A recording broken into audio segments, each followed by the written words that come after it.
You're listening to the Corbett Report. CorbettReport.com.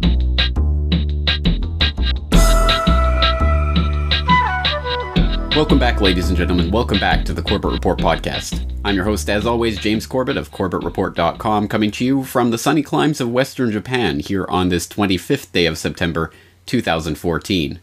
Welcome to episode 295 of this podcast, Who is Really Behind ISIS? And this is an interesting question for, I think, probably most of the people on the globe right now, because, of course, ISIS is the ostensible reason behind the airstrikes we see going on in Syria as we speak, led, of course, by the United States, but including a coalition of allies, and a seemingly expanding coalition. With rhetoric heating up in just about every Western nation on the planet as the fearmongers go into absolute overdrive about this shadowy terror group on the other side of the planet that most people in the world, or at least most people in the Western world, hadn't heard of at all just a few months ago, but now is the big boogeyman behind everything. So, it is in our best interest to find out what is really going on, and in good Corbett Report style, we're going to do so by really examining and drilling deeper than I think I've seen any of the other sources online going, in dredging up some pretty surprising details from the history of this group, this very shadowy organization that, it does not, it should not surprise anyone, I think, in the Corbett Report crowd. Tends to source back to some pretty surprising places, some pretty familiar places. Let's put it that way. So, in order to start this investigation, let's take a look. Once again, we have a slideshow presentation. So, for the benefit of the video viewers out there, the video presentation we're about to present today is Who is Really Behind ISIS? And in this presentation, we're going to deconstruct the terror script, which is playing out right now, and which, as we've mentioned a few times in the preceding weeks, tends to culminate every year around September, culminating around the time of the September 11th anniversary, and then for a few weeks afterwards before petering out in October, November. Let's hope that's all that's playing out at the moment. We're going to outline the history of ISIS, we're going to expose some of the main actors behind this group, we're going to detail the funding and aid to ISIS from various organizations, we're going to debunk some of the faulty information that's out there, and of course we're going to answer the question, who is behind ISIS? And let's start by establishing the groundwork for this episode. Why is this important? Why should we be concerned about the goings-on of this group that, again, is on the other side of the planet, that most people hadn't heard of before, and that, more likely than not, most people won't care about again after a week or two of airstrikes. So let's find out the basis for this, and why we're being told we should care so much about this group. And of course, in order to do that, why don't we turn to the fearmongers themselves to allow them to explain what is really behind this fearsome group. ISIS, an al-Qaeda-bred terrorist group spreading its wings online. Savvier than its predecessors with a new array of tricks up its sleeves. Twitter has become a virtual second home for the terrorists, with as many as 27,000 accounts established just over the last 2 weeks, after ISIS posted a video capturing the beheading of U.S. journalist James Foley, with a reported 60,000 accounts popping up since May. Douglas MacArthur McCain, a young American, killed while fighting with the terrorist group ISIS. U.S. officials say they believe he died in Syria. He's thought to have been killed in a battle between rival extremist groups near the city of Aleppo, according to a human rights group. McCain's uncle telling CNN his death occurred this past weekend. This ratchets up concerns about Americans involved with ISIS, because now you have a confirmed example of an American killed fighting with ISIS in Syria. The worry is that this is somebody who'd become a trained killer. All my brothers in Australia, and I see myself better than any of you. And alhamdulillah, it's only that Allah has been Kareem on me and He's bringing me here to this country. Two men who identify themselves as Australian appear in a recruitment video called There Is No Life Without Jihad. It's believed up to 150 Australians have joined rebels fighting in Iraq and Syria. Earlier today, the Home Secretary confirmed that the Joint Terrorism Analysis Centre has increased the threat level in the United Kingdom from substantial to severe. This is the first time in 3 years that the threat to our country has been at this level. I hate to disturb your Saturday night, but ISIS is coming to America, and it may be sooner than anyone thinks. They are rich, they are ruthless, and they are suicidal. Since Western fighters joined ISIS, they consider their home country as infidels. If they have a chance, they will carry out attacks, because they think of it as an infidel country, and it should be fought. They're beyond just a terrorist group. They marry ideology, a sophistication of strategic and tactical military prowess. They are tremendously well funded. Oh, this is beyond anything that we've seen. So we must prepare for everything. And the only way you do that is you take a cold, steely, hard look at it and get ready. Yes, as the usual gaggle of fearmongers in government and the mainstream media will no doubt tell you, yes, ISIS is coming and you better be afraid. In fact, the only thing you can do is take a cold, steely, hard look at it and get ready, because apparently there's really nothing that can be done to avoid whatever horrible, horrific 9/11-like attack they're planning on the U.S. heartland. Or so we're being told. But again, I think it behooves us to question this constant call for fear-mongering from the same fear-mongers who have, for years and years, ratcheted up these phony terror-level alerts to suit their geopolitical aims. And I think, once again, that's exactly what we see going on here. Rather than being scared of all of these foreign jihadis that are flocking to Syria and threatening to come back home to roost, I think we should probably be investing more of our time in understanding this threat, demasking the boogeyman, and showing who are the real terrorists in this situation. Something that's not very difficult to do, and again, can be done through an open source investigation, exactly like what is taking place, once again, on CorbettReport.com. So for those of you who don't know, earlier, I believe last month, I posted up an article, Who is ISIS? An open source investigation, which has so far accrued over 76 comments, where dozens of users from all around the world have joined in, accumulating information and amassing information on this group.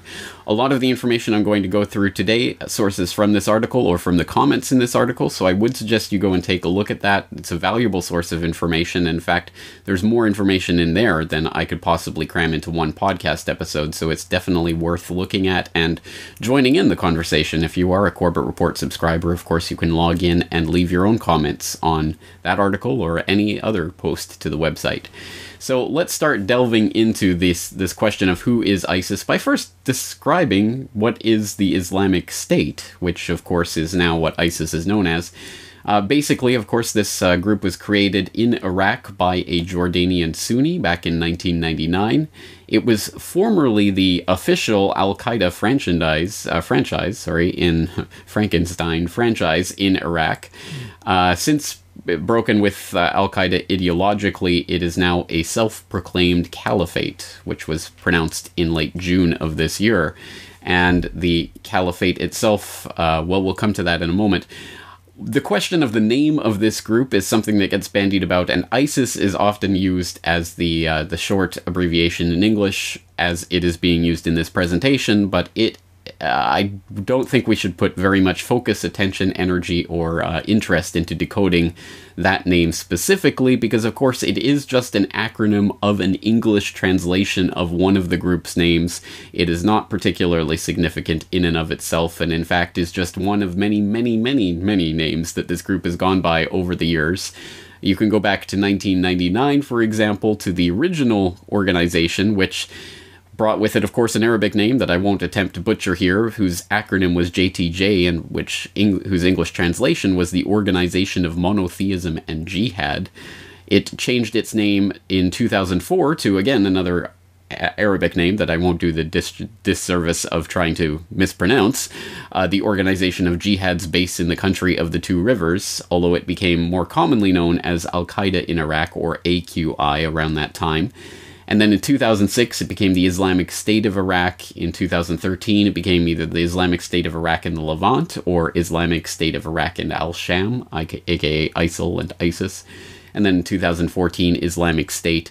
But again, all of these are anglicizations and acronyms of anglicizations at that, so these are not accurate reflections of anything that this group would be known by in the Middle East. And of course, there are, I suppose, Arabic equivalents of this. I understand that the Arabic equivalent of ISIS or ISIL would be Daesh or Daesh. I don't know how to pronounce that, but apparently that's a shortening of the Arabic version of the group's name that is somewhat pejorative, to the extent that apparently the group goes around persecuting those who use that term to refer to the group. So again, what's in a name? Not that much in the case of an organization like this, and also not so much in the case of the characters behind this organization, which we'll get into in a moment.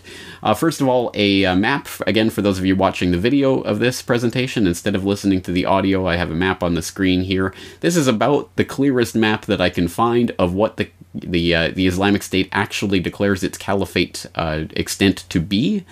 It's remarkably unclear of exactly what they're claiming to actually encompass, but it's something like this. And this map shows, of course, Syria and Iraq, and this shows about one-fifth, perhaps, of the landmass of Syria and Iraq covered in this black, indicating territory claimed by the Islamic State. From Aleppo in the west of Syria, stretching across the northeastern section of Syria, but not including the very northeastern tip of Syria, right to the Iraq border, and then across the Iraq border as far east as Tikrit, and then even further south of Baghdad. So that's the general area that's laid claim to, but to what extent that area is actually under the control of this group, etc., is, I think, remarkably unclear.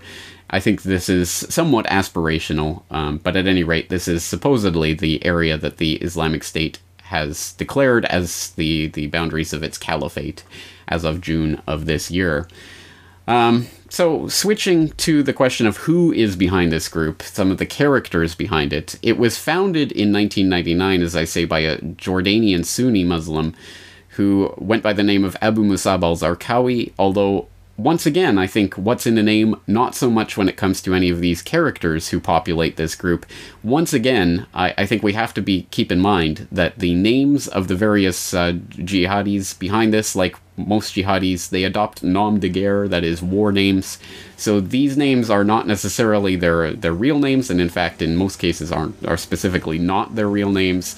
They are usually chosen for some sort of symbolic or historical or cultural value. So, for example, there's no need to scratch your head and wonder why so many of these people are named al-Baghdadi. It's because they are adopting a name that shows they're the Baghdadis, they're from Iraq, that kind of thing. So again, don't read too much into any of these names, and there are usually many other alias names that these people go by as well, so it gets extremely confusing, probably on purpose, I think, for a number of reasons. I mean, the terrorists may have their reasons for it. I think the people controlling the terrorists also have reasons for having extremely confusing ways of referring to these people, and multiple ways of referring, so that if one of their memes or ideas or stories gets out of control, they can spin them off as a completely different human being.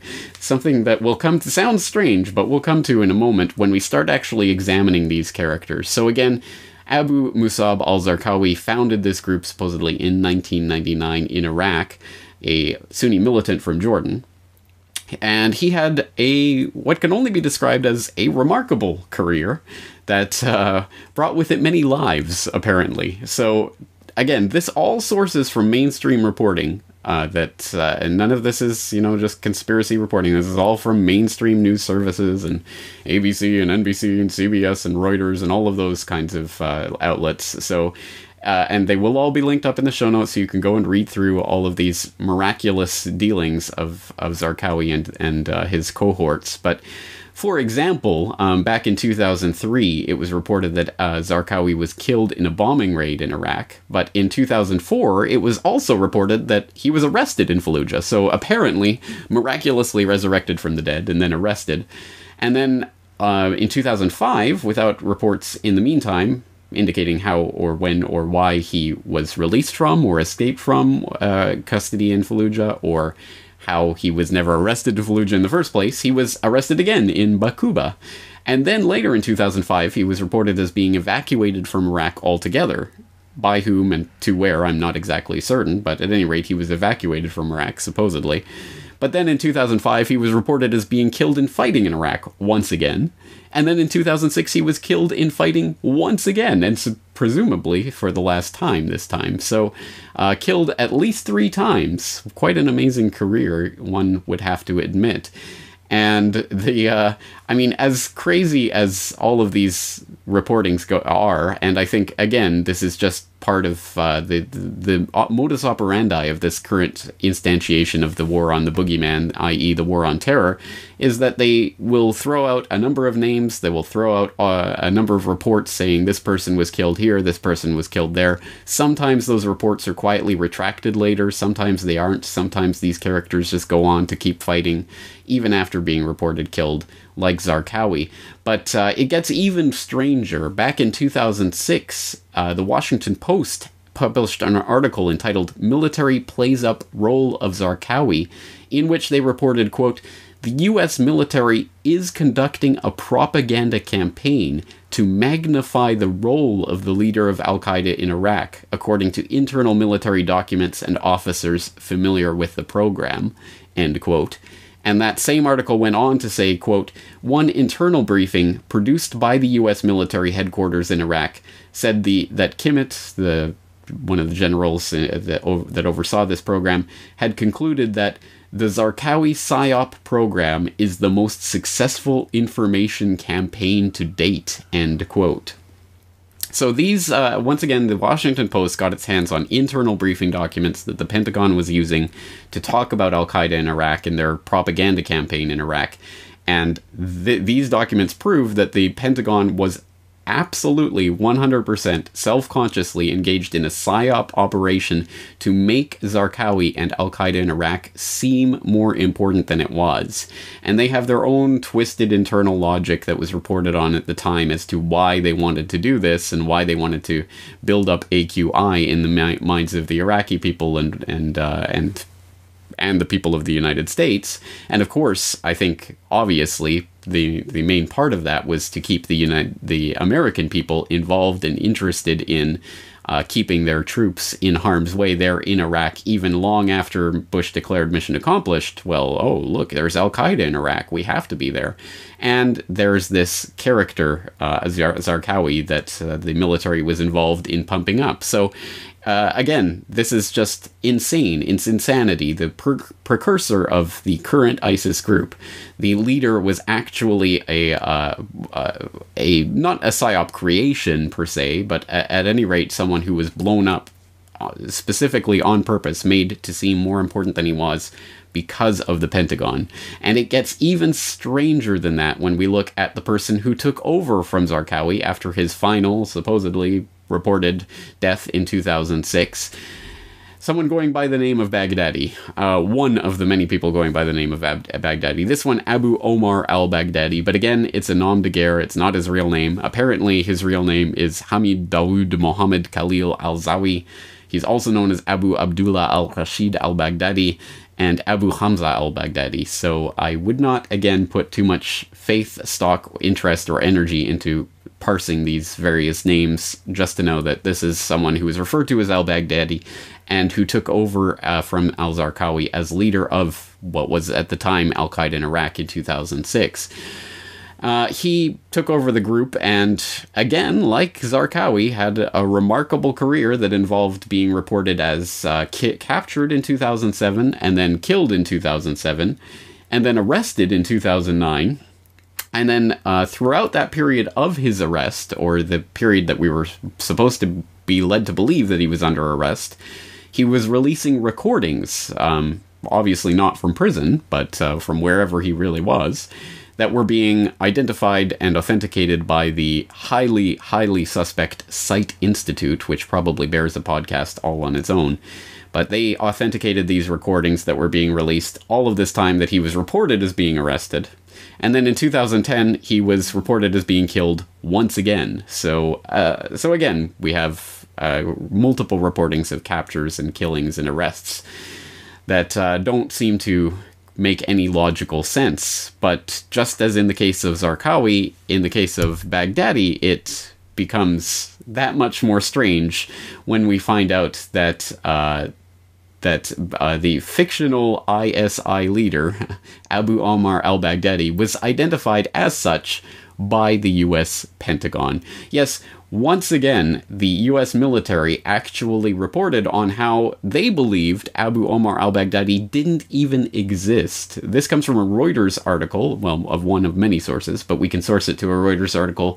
Senior Qaeda figure in Iraq, a myth, says U.S. military, where they talk about a senior operative for al-Qaeda in Iraq who was in custody of the U.S. military and was being interrogated, and according to the testimony of this captured al-Qaeda in Iraq fighter, quote, "The Islamic State of Iraq is a front organization that masks the foreign influence and leadership within al-Qaeda in Iraq in an attempt to put an Iraqi face on the leadership of al-Qaeda in Iraq. U.S. military officials in recent weeks have been pressed to explain the link between al-Qaeda in Iraq and bin Laden's global network, given the military's heightened focus on al-Qaeda in Iraq as the biggest threat to the country. The military blames al-Qaeda in Iraq for most of the major bombings in Iraq, saying the group is trying to spark all-out civil war between majority Shiites and minority Sunni Arabs."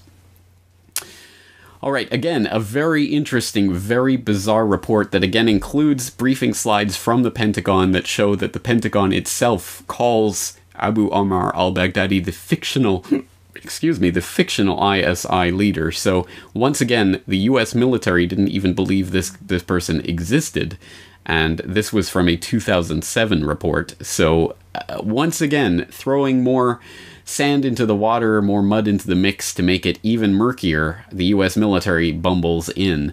And it's, again, a question of what their ultimate aim in all of this is, but I think it is answered in that third paragraph where we learn about how the U.S. military is blaming al-Qaeda in Iraq for the instability in the country at that time, which included, of course, the bombing of the Golden Mosque, which is a false flag operation worthy of an entire subject, a podcast in and of itself, clearly related to the P2OG operations to stir up Islamic radicalism and terrorism by creating terrorist events. And that's ultimately what was happening. That was what was behind this, and that's what we can attribute these strange dealings with al-Qaeda in Iraq to. The fact that the U.S. military was pumping them up as a PSYOP operation, and then apparently revealing that PSYOP operation and saying, look, this guy's a fake, he's a myth. Very, very strange dealings going on. And again, remember, this is the precursor group to the group that is now referred to as IS or ISIS. So a very strange pedigree for this terrorist group with the fingerprints of the U.S. Pentagon and military all over it, as we shall see when we get into the next character in this list, this cavalcade of terrorist boogeymen. And the next one is also Baghdadi. This one not Abu Omar al-Baghdadi, but Abu Bakr al-Baghdadi, also known as Ibrahim ibn Awad ibn Ibrahim ibn Ali ibn Muhammad al-Badri al-Samurai, who is now also known as Caliph Ibrahim, the Caliph of the Islamic State Caliphate. So what is known about this character and where he came from? Almost nothing. In fact, almost everything that we know about the background of this character sources from a completely unverifiable online biography. So take from that what you will, but apparently he was born in Samarra in Iraq in 1971. At some point, he apparently attended the Islamic University of Baghdad, and it was reported that he was a leader of a mosque, I believe, in Samarra. Shortly before he was a cleric at a mosque in Samarra during the American invasion in 2003, according to quote-unquote reports, unidentified reports. That's what the BBC sourced that to. And then he was detained at Camp Bucca, which was a U.S. Forces Iraq camp, at some point between 2004 and 2009. And again, this story conflicts. According to the official story, he was detained from February to December of 2004. That's what the Defense Department will admit to, before being released on the recommendation of the Combined Review and Release Board. Why they recommended him for release, I'm not sure, but at any rate, that's the official story. However, we have Army Colonel Kenneth King, who was the former commander of Camp Bucca, who insists that this character, this man who's now known as Abu Bakr al-Baghdadi, was at the camp during his tenure at Camp Bucca all the way up until 2009, when the camp was turned over to the Iraqi justice system. And he insists this because he remembers this particular character saying, we'll see you in New York, or something of that nature. Oh, a terrorist threat. So even after the point at which the discrepancy between the Defense Department's story that Baghdadi was released in 2004 and King's story that he was there in 2009, even when that discrepancy became apparent and was pointed out to King, he specifically said, again, he was sure of it. He insists that he was there. So again, the official story is that he was only there for the better part of a year. But at any rate, he may have been there up until 2009 and then presumably released by the Iraqi authorities at some point. Again, it's a completely murky story. But at some point, he was under the care and detainment of the U.S. military. And then, having gotten out of the camp, he was announced as leader of the Islamic State of Iraq, as it was known at that time, the AQI having morphed into the ISI, in 2010. And then, once again, had something of a interesting career, having been reported as captured in 2012. And then, in 2014, he was rumored as dead.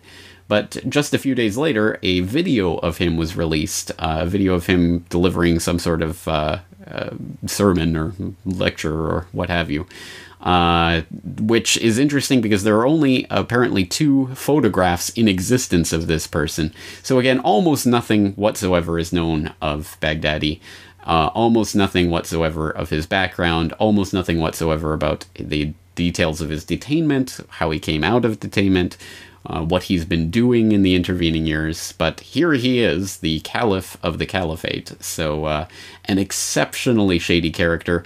And on that blank slate, a lot has been written, some of which is clearly fictional, which we will get to towards the end of this presentation. But let's just keep that in mind, and I would just ask you to take with a giant grain of salt any information you hear about this man and his background, and really look into what the source of that information is.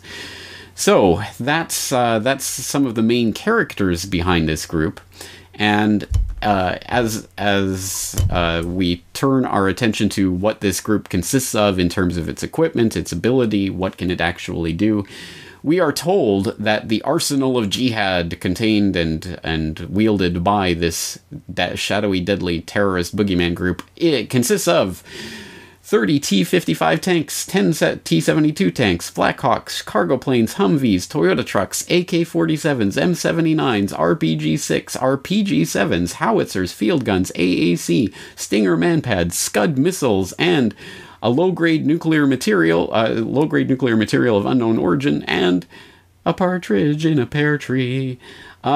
Yes, again, this is just a ridiculous list of equipment, but at any rate, most of it has been sourced to various things that they've managed to accrue from their various military conquests, including, for example, their takeover of Mosul back in earlier this year, in which they secured the Black Hawk helicopters and the cargo planes from the airport. And also the nuclear material, the low-grade nuclear material that they acquired from Mosul University, which, according to the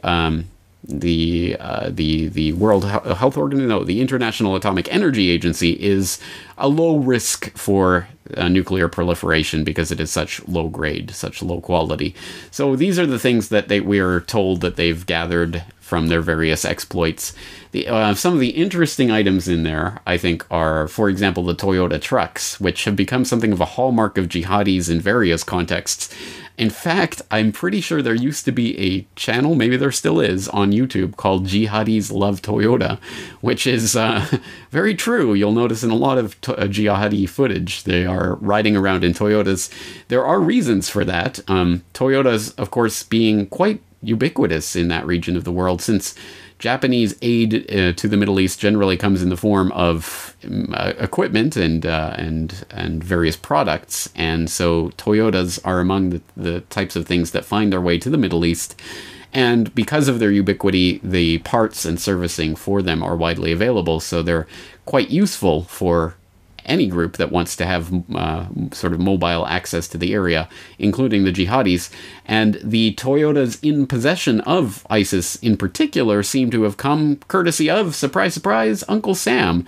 According to a report on truthandaction.org, which I'll link because I think it is very interesting and includes some audio footage about the Toyotas in the Middle East. But it also says that the wish list of the so-called moderate Syrians that was handed to the U.S. military back in or last year when the U.S. was handing out supplies included Toyota Hiluxes, the Toyota trucks that are now in the possession of ISIS. So, surprise, surprise, you give to the moderates, and who ends up getting them? Well, the non-moderates, as if there were really any moderates there in the terrorist group trying to take over Syria in the first place. But that's what they have in their possession in terms of equipment. Where they actually get the money to do what they do, well, according to what we're being told, they've looted the Iraqi army. They acquired as much as $429 million from the Mosul Central Bank, which they took over earlier this year. They are extracting ransom money and extortion money from various governments throughout this time period. And they are selling oil from their northern Syria territories to the tune of as much as $2 million a day.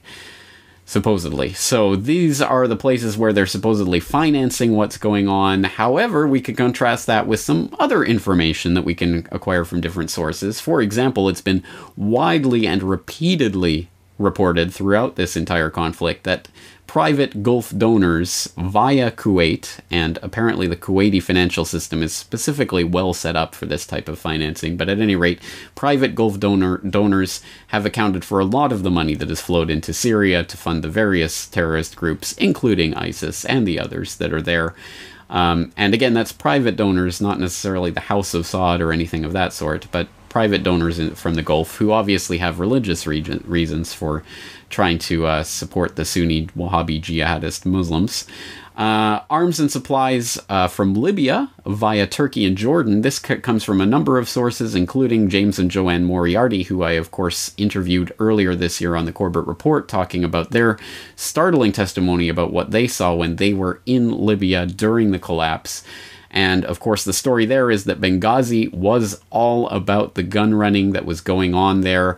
The ambassador was looking to blow the whistle. They took him out of the equation before he could do so. And that's why the CIA were swarming all in and around Benghazi at that time. That's why they were there. That's why they were, why they're still continuing to be intimately involved in the cover-up of what happened in Benghazi. I went through all of the details of this in I think, a very important interview that I did earlier this year, so I'll put the link to that in the show notes as well. And suffice it to say, Benghazi was the Lexus where all of those Libyan arms were flowing from the Libyan terrorists to the Syrian terrorists via Turkey and Jordan. And I think that's an important part to keep in mind because those, are two very important players in this story. And then, of course, we also have the direct delivery of light munitions via the CIA, which started, again, last year, and which, again, can be traced directly to what's going on in the country. So we have a lot of different sources for what's happening in there, and they all converge on this this ISIS group, this ISIL group, that suddenly seemed to spring out of nowhere, but of course has been gestating there for 15 years, and has been, as we've seen, involved with the U.S. Pentagon, involved in various PSYOP operations to make this group seem more important than it is, interestingly enough. So, that brings us to some of the questions of, well, where are these funds coming from, and how are these troops being trained, and, as always, all roads lead to Washington? The Wall Street Journal recently revealed new details about how Prince Bandar bin Sultan Al Saud, Saudi's former ambassador to the United States, is leading the effort to prop up the Syrian rebels. The Wall Street Journal reports Prince Bandar has been jetting from covert command centers near the Syrian front lines to the Élysée Palace in Paris and the Kremlin in Moscow, seeking to undermine the Assad regime. The journal also reports intelligence agents from Saudi Arabia, the U.S., Jordan, and other allied states are working at a secret joint operations center in Jordan to train and arm hand-picked Syrian rebels. Last summer, they created this operations center, and what would happen, what is happening now is you have actually more CIA officers now there at that base than there are Saudi personnel. They fly weapons in. The Saudis are the ones who are doing the bulk of this. They buy the weapons in largely in places like Eastern Europe, to a certain extent Libya, and they bring them to this base, which has a landing strip and storehouses for the weapons to be stored. The Saudis and the Jordanians, draw on defectors largely from the Syrian military, which already have a good degree of military training, and they're brought to this base where different intel agencies train them, and the Americans are there, the Brits are there, the French are there, the Saudis, UAE is there, and they train them, and then they send them into the fight. And this, but very, very slowly, this process has been built up over the last couple months. So the CIA, in conjunction with their friends in Britain and France and Saudi Arabia and UAE and elsewhere, are converging, or have converged, or did converge in Jordan to train various Syrian militants, terrorists, at a base in Jordan. This sounds very familiar, and it probably should to longtime listeners of the Corbett Report, because despite the fact that this is only being reported in the last several months, it was in fact reported by Boiling Frog's Post and Corbett Report and other outlets long before. In fact, Boiling Frog's Post broke the story back in late November of 2011. That was followed up by an interview that I conducted with Nizar Nayouf back in, I believe, December of 2011. At that time, that story received a lot of ridicule from people online who said, why should we trust you? Why would we believe that there's this secret US base being used to train terrorists on the Syrian-Jordan border? But as it turns out, that's exactly what happened. That was confirmed finally by the mainstream dinosaur media at the beginning of 2013. So a year and a half later, it was finally confirmed. And then we started to get reports like that one just referenced in the Democracy Now! And then finally, earlier this year, it turned out, oh, lo and behold, some of the ISIS fighters are some of those people who were being trained at this base. So again, shouldn't really be as much any surprise, really, for longtime listeners of the Corbett Report, but there it is, documented, and I'll put again in the links in the show notes, all links to all of those various stories, so you can put those pieces of that puzzle together and find out, well, yes, actually, yes, the U.S. has been intimately involved, the CIA has been intimately involved in training a lot of the people who went on to become the top ISIS fighters. So if this sounds surprising, well, you haven't been paying attention not only to the Syrian story, but really to any of these stories going back decades and decades, with the most famous, of course, being the U.S. involvement in Afghanistan in the 1980s, back when they were helping the freedom fighters, the Taliban, before they started going after the evil terrorists, the Taliban. Unfortunately, a script we know all too well, and when it comes to arming, how these groups are armed and trained, it just continues. Syria, we backed, I believe, in some cases, some of the wrong people, and not in the right part of the Free Syrian Army, and that's a little confusing to people. So I've always maintained, and go back quite some time, that we were backing the wrong types. I think it's going to turn out maybe this weekend in a new special that Brett Baer is going to have Friday that's going to show some of those weapons from Benghazi ended up in the hands of ISIS. So we helped build ISIS. Now there's a danger there, and I'm with you. Oh, you're with us. Well, good. I'm glad you at least still admit that. Of course, that was I believe, a General McInerney. At any rate, the link will be in the show notes, so you can see that. Yes. Oh, as it turns out, wouldn't you? How can you ever know these things? Funding the moderates, apparently some of this went to the ISIS. I mean, imagine that. So we kind of build up ISIS. Oh, and let's go to the next news story. So again, this is not controversial. This is not something that we have to speculate about. This is something that's been documented in a lot of mainstream contexts as well. So really, this brings us to the heart of the question: who is behind ISIS? And there are at least 6 groups. We could probably dig deeper and bring in some other groups, but 6 of the main groups that we could identify as being the real powers that have brought ISIS to the position that it's in right now. And in alphabetical order, that would be Israel, NATO, Qatar, Saudi Arabia, Turkey, and the US. Although to a certain extent these are groups rather than nation states per se, specifically in the case of Saudi Arabia, where of course the House of Saud has institutional and fundamental reasons why it would not be happy about a radical caliphate on its doorstep, because obviously that would threaten the institution of the House of Saud itself. But certainly individual Saudis, private donors, as we've said, and including some members of the Royal House of Saud, would be interested in helping and funding a radical Wahhabi jihadi Salafi group, which is, of course, based on a Saudi Arabian branch or strain of Islam. So there are obviously there has been and continues to be a lot of arms and money that has come from Saudi Arabia for this conflict. Let's get into some of the other groups. For example, Turkey obviously has its fingerprints all over everything that's happening in Syria and has been since the inception. Turkey has a lot of different reasons for being involved that range from its constant quest to keep its neighbors fighting with each other and destabilized, using Islam as a weapon. Turkey is happy to do so.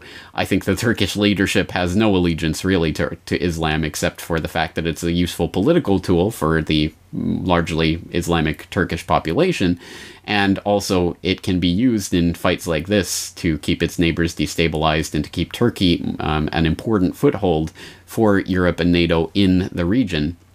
And I think that's one of the reasons. I think they're also obviously always looking to repress and find ways to stamp out their Kurdish population problems. So I think this is one extension of that. And we've seen, for example, the false flag recordings that were released with the high-ranking Turkish officials under Erdogan talking openly about how they wanted to stage an attack on Turkish targets in Syria in order to justify Turkish incursion into Syria, which of course brings with it the specter of NATO because of the mutual self-defense clause in the NATO articles, the treaty. So Turkey, a very, very menacing prospect player in all of this, and someone who has, again, been admittedly and documentably linked to the transfer of funds and arms to the terrorist groups in Syria. Qatar has a number of reasons, ranging again from religious to geopolitical, and we'll get more into the sort of pipeline politics that Qatar sees in all of this. When it comes to NATO specifically, let's talk, of course, in this context once again about Gladio B, i.e. the ongoing continuation of Operation Gladio, which was not a mere stay-behind operation in Europe to counter some perceived or imagined Soviet occupation of Europe, but in fact a global operation that involves strategy of tension and false flag terrorism as ways of achieving various NATO operation goals in various theaters. And we've talked, of course, about Sibel Edmonds and her revelation of Gladio B, i.e. the fomenting of Islamic terrorism in various parts of the world to further these aims and goals and taking over various squares on the geopolitical chessboard. And, of course, Sibel and I went through that in great detail in our Gladio B series, which I will once again refer you to, where we talked mostly about Central Asia and the Northern Caucasus as being very geostrategic regions where a lot of this is taking place right now on the doorstep of Russia and China. But, of course, we have to think about Gladio B as a worldwide operation, and I would see no reason why it wouldn't also be operative in the Middle East. And we have to look for NATO fingerprints in what's happening there, and we can see them through the actions, for example, most specifically of the US in helping to arm, fund, and run PSYOP operations surrounding this ISI group, this ISIS group, Islamic State. Now let's get into more detail on some of these characters. For example, of course, Israel, who I think its interest in pretty much anything that happens in the Middle East should be fairly apparent, but this is something that we documented specifically back in episode 279 of this program, where we asked who is really behind the Syrian war. And if you haven't seen that episode, or if you haven't seen it in a while, I suggest you re-listen or re-watch it, because pretty much everything that's talked about in that episode is still relevant to what's going on in Syria today, as the U.S. Spearheads the airstrikes and begins the preparations for the long-term whatever is going to emerge, whether it's an occupation or whatever type of military incursion eventuates from this. All of this, of course, continues to swirl around the same topics that we discussed back in that episode 279 of this podcast. And in that episode 279, in relation to General Clark's 7 countries in 5 years, or whatever that plan was that General Clark revealed, we talked specifically about a plan that General Clark did not talk about. That is the Greater Zionist Plan for a Middle East, and we documented some of that plan and how that plays into what's happening in Syria today. And Israel's designs on Iraq have been well known and well understood for a long time. But I think we have to see all of these invasions and overthrows and all of the destabilization in the Middle East in recent years as part of a grander Zionist project for reshaping the Middle East that we can say not only predates that 5-year plan that General Wesley Clark talks about, but predates it by decades at the very least, documentably and on the record. So let's take a look at part of that record. And we're going to take a look at an important document that you can find out more about at an article that was posted on globalresearch.ca in March of this year called Greater Israel, the Zionist Plan for the Middle East. And this talks about the Oder plan, which was something that was developed in a document that was published in 1982 in the journal called Directions, that's published by the Department of Information for the World Zionist Organization. And this document was translated into English by the Association of Arab American University Graduates. So I will put the English translation in the links for the show notes for today's episode, so you can go and read this document for yourself directly. I think it's a very eye-opening document going back, again, well, actually 3 decades now, to Israel's bigger foreign policy and its plans for basically breaking and carving up the Middle East in order to institute this Greater Israel idea. And it lays this out in some detail, but let's just take a look at just the operative part of this document, talking about what the Israeli plans for Syria was in this World Zionist Organization document. And it says, quote, "The dissolution of Syria and Iraq later on into ethnically or religiously unique areas, such as in Lebanon, is Israel's primary target on the Eastern Front in the long run, while the dissolution of the military power of those states serves as the primary short-term target. Syria will fall apart, in accordance with its ethnic and religious structure, into several states, such as in present-day Lebanon, so that there will be a Shiite Alawi state along its coast, a Sunni state in the Aleppo area, another Sunni state in Damascus, hostile to its northern neighbor, and the Druzes, who will set up a state, maybe even in our Golan, and certainly in the Hauran and in northern Jordan. This state of affairs will be the guarantee for peace and security in the area in the long run, and that aim is already within our reach today." End quote. So Israel not only obviously has an interest and a stake in what's going on in its neighbor countries, but demonstrably on the record explicitly does have a plan for the greater Israel that they want to establish in the Middle East, and that will only come through the destabilization of its various neighbors through ethnic and racial and religious infighting. And that specifically, again, has been laid out not only, of course, with Iraq, but also with Syria. And we see that playing out today. So I think that at any rate, we've seen the plan and we've seen what's playing out, and we see a great accord between the two. So we would be fools not to investigate the connection between those two pieces of the puzzle. And another piece of this puzzle that cannot or should not be overlooked is something that we also mentioned in that episode 279, but we'll look at this from a different piece of media that I created. Back in September of last year, we talked to Pepe Escobar about pipeline politics in the Middle East and how they play into what's going on in Syria, specifically with regard to a pipeline known as the ISI pipeline, the Iran-Iraq-Syria pipeline, or the Islamic pipeline, which threatened to connect the Iranian South Pars gas field to Turkey, ultimately, through Iran, through Iraq, and then through Syria, the northern part of Syria, into Turkey, that could then be fed into Europe, which would be a great way to replace Russian gas, wouldn't it? Except for the fact that, oh yeah, it comes from Iran. So, of course, Europe would never be able to consider that, would they? And the fact that there was a memorandum of understanding signed between Iran, Iraq, and Syria shortly before all of this kerfuffle in Syria began is, again, highly telling of what this situation is at least partially about. And I think to a large extent, this is a very important piece of this puzzle. And it shows why Assad suddenly became in the crosshairs, despite the fact of having been a willing accomplice in the CIA's rendition and torture program, for example, and sort of one of the good boys that we tolerated for a long time.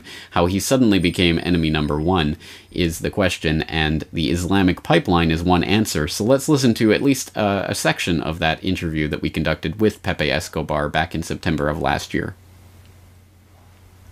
As we've talked about on this program before, a lot of this comes down to the pipeline politics that is increasingly hardwiring geopolitical relations onto the grand chessboard, and this is no exception, with a memorandum of understanding having recently been signed between Iran, Iraq, and Syria for a new gas pipeline that really could potentially change the game if it was allowed to proceed. Let's tell people about this pipeline and this memorandum of understanding that was just signed. Okay, this is absolutely essential. It's the Iran-Iraq-Syria pipeline, which even in some parts of the Middle East, they call it, with a little bit of sense of humor, in fact, the Islamic pipeline. Not exactly, right?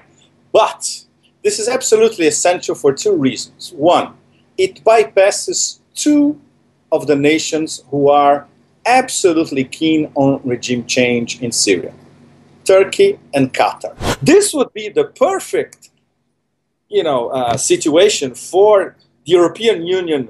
They say they have an energy policy. They don't. For their energy policy to be coordinated with Iran, Iraq, and Syria, and get the gas from this pipeline, considering they're never going to get gas from Turkmenistan or from Azerbaijan. So there again is a direct reason, a direct interest for some of the members of that who is behind ISIS coalition for not getting behind Assad, in fact getting in his way, to try to stop the creation of this pipeline. And of course, as Escobar mentions in that interview, one of the proposed routings for that ISI pipeline would be to take the gas directly from Homs there in Syria and ship it out through the port, thus completely getting around Turkey altogether, which would not be in Turkish interests and would not be in Qatari interests. Qatar, of course, having gas of its own that it wants to export to Europe and wants to make part of the new European gas energy policy. So again, there are some direct motivations for why Iran, Iraq, and Syria are in the eyesights, in the target sites of these various powers that are converging on fighting the Islamic State threat. Now let's debunk some of the fear and propaganda that's swirling around about this, starting with the easy targets in the mainstream media, who you may have seen have been pimping this map of the Middle East that is supposedly part of some grand 5-year war plan of the Islamic State or something of that sort. And for those of you who are, again, listening to the MP3 audio of this podcast rather than watching the video presentation, this map basically covers from the North Africa, all the way from the western edge of North Africa, all the way through the top, basically the top half of the African continent to the eastern part of Africa, across the Gulf into the Gulf states, into the Central Asia region, all the way up to the doorstep of China and Russia. It's as far north as the northern Caucasus, as it goes up through Turkey into Eastern Europe, and even Spain is part of this map. It's marked as black, as in being the aspirational hope of the growth of the Islamic State over the next 5 years, and it's labeled helpfully with all of these various regional names that are apparently going to be given to the various parts of the chessboard once the IS takes them over. There's Europa and Kurdistani and Uzaz and Andalus and Maghreb and all of this. Now, this looks like a very scary map. Oh my god, this is what Islamic State has planned. It's their 5-year plan. Are you afraid? You better be very afraid. Except for the fact that, of course, it is all bunkum and hokum. And this has been displayed prominently all over NBC News and ABC News, and of course the Daily Mail. The Daily Fail has picked it up as well, and has asked people to cower in their boots about it. ISIS map reveals chilling 5-year plan for global domination, screams the Daily Mail Online's Twitter account. But the interesting part about this map is that even as ABC and NBC and others admit, it sources back to a Twitter account for the third position, which people might recognize as a neo-Nazi fascist organization. And ultimately, the map sources back, if you go all the way back, it sources to basically fans of the ISIS group who put this together as their, I guess, wet dream project, just basically saying this will belong to us. Yay. And it makes absolutely no sense geopolitically, in any sense. If you look at the map, it includes all sorts of areas of the map where even the Islamic areas of that map, they are completely the other different sorts of Islam that would not be compatible in any way with the Islamic State, that would have no interest or affinity to the people who are supposedly comprise the Islamic State, etc., etc. It's complete bunkum. It would literally be if I came out and painted half of the global map red and called this Corbetistan. It's my 5-year plan for global domination. And if NBC and ABC and everyone else picked it up, it would have as much reality as this map does. So if you've seen this map, please try to unsee it, because it means nothing, literally. Although it is interesting that the eastern section of this map in the Central Asia and South Asian region is labeled as Khorasan, which we will come to in a moment. But at any rate, this map is totally 100% made up and bogus and just meant to keep you afraid.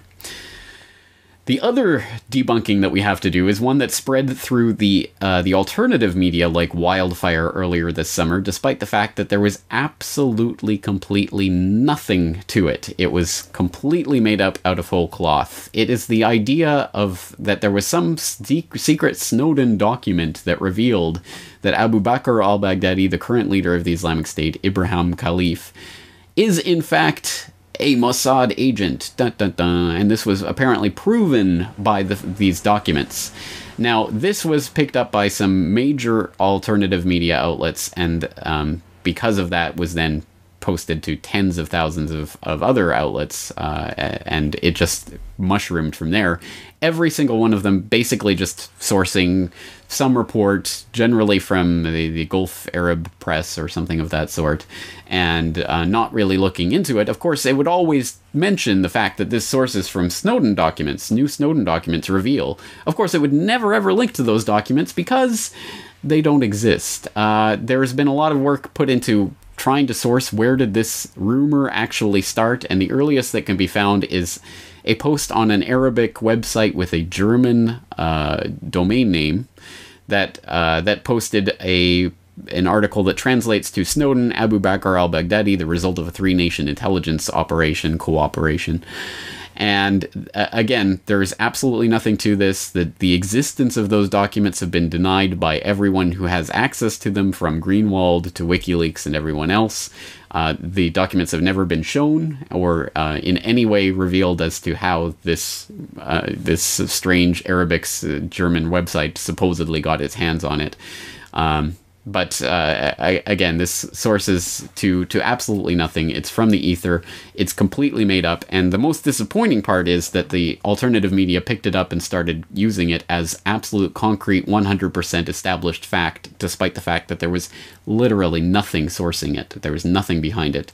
And that's why, as always, it's exceptionally important to have your facts straight and to have your sources straight and to know where this information is supposedly coming from. Hey, I'm not saying, given the exceptionally big question mark that is Abu Bakr al-Baghdadi and this person, this character's background, we know almost nothing about him, so it certainly could be the case that it is an intelligence operation, that he is an intelligence plant, that he was radicalized in Camp Bucca by the Pentagon as part of some PSYOP operation.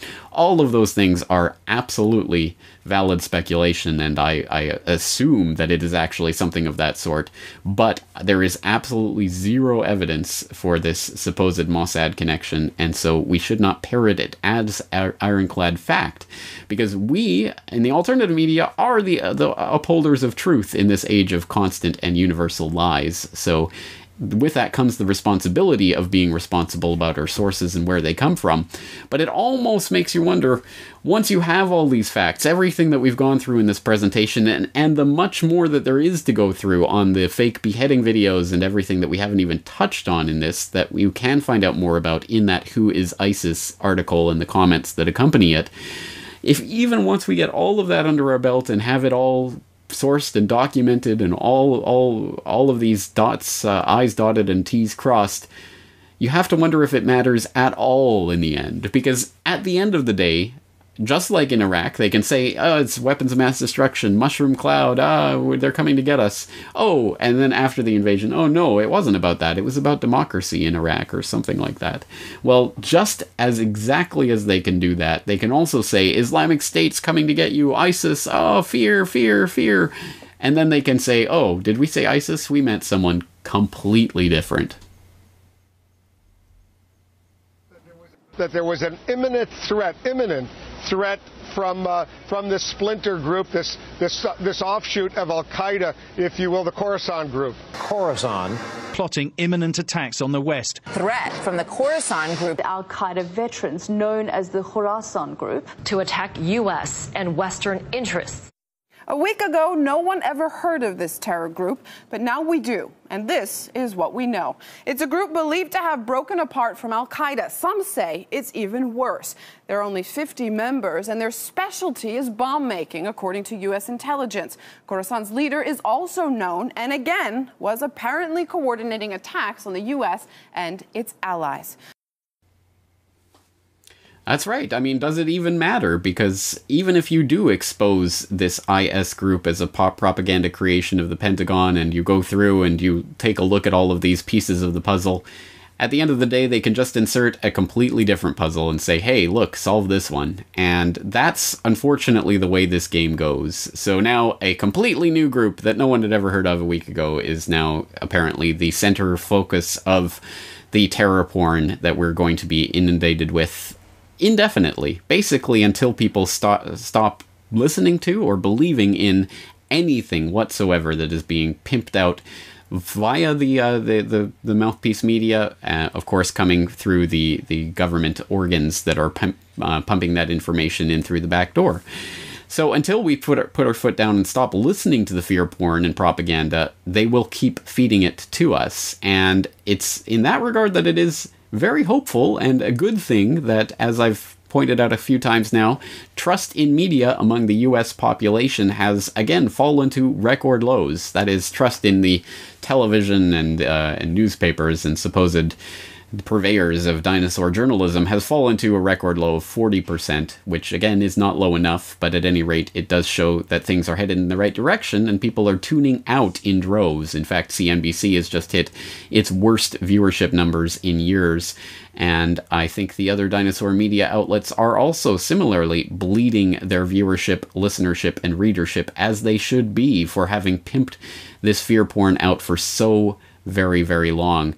But it is now up to us in the alternative media to take up the mantle of actually reporting on what is really going on, and that's why these open source investigations are so important. If you learned something new in this presentation, something you think is valuable for others to know, please do spread this information. It's the only way we can grow and foster and get more people aware of this. There's no advertising budget here. This media is brought to you by you, so if you do value it, please pass it on to other people, because again, we have to counter the propaganda and get people out of the matrix where they're living in fear of these boogeymen that may or may not even actually exist. So again, once again, it's up to all of you out there to carry on this flame, to continue the conversation on CorbettReport.com, and to spread this information to others. Once again, if you do want to join that conversation, or if you want to support this work, it is brought to you by you. I do rely on your support, so you can, of course, sign up for a membership at CorbettReport.com that helps to keep this media going and growing. And that's going to be it for this week. Once again, I do thank you for tuning in for this presentation, and I'm looking forward to talking to you all again very soon. And I grow tired of counting sheep, but soon the boogeyman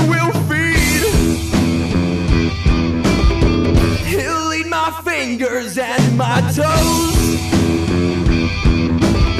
then suck the marrow from my bones. It's the boogeyman.